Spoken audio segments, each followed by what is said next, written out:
Pierre Anton left school the day he realized that nothing was worth doing, because nothing meant anything anyway.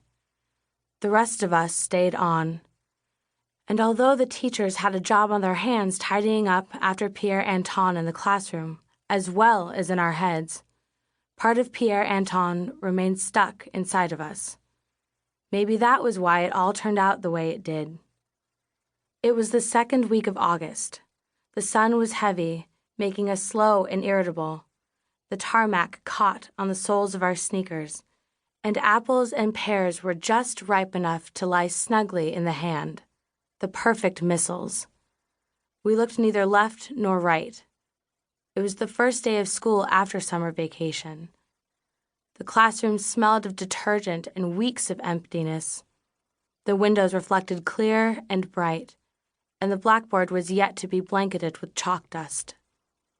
The desks stood 2 by 2 in rows as straight as hospital corridors, as they did only on this one day of the year. Class 7A. We found our seats without caring to shake any familiarity into the orderliness. There's a time for everything, better things, jumbled things, but not today. Mr. Eskildsen bid us welcome with the same joke he made every year. "Take joy in this day, children," he said. "There would be no such thing as vacation, were it not for such a thing as school." We laughed, not because it was funny, but because him saying it was. It was then that Pierre Anton stood up. "Nothing matters," he announced. "I've known that for a long time, so nothing's worth doing. I just realized that." Calm and collected, he bent down and put everything he had just taken out back into his bag. He nodded goodbye with a disinterested look and left the classroom without closing the door behind him. The door smiled. It was the first time I'd seen it do that. Pierre Anton left the door ajar, like a grinning abyss that would swallow me up into the outside with him if only I let myself go. Smiling at whom? At me, at us. I looked around the class. The uncomfortable silence told me the others had felt it too. We were supposed to amount to something.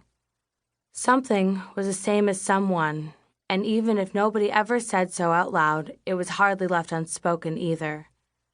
It was just in the air, or in the time, or in the fence surrounding the school, or in our pillows, or in the soft toys that, after having served us so loyally, had now been unjustly discarded and left to gather dust in attics or basements.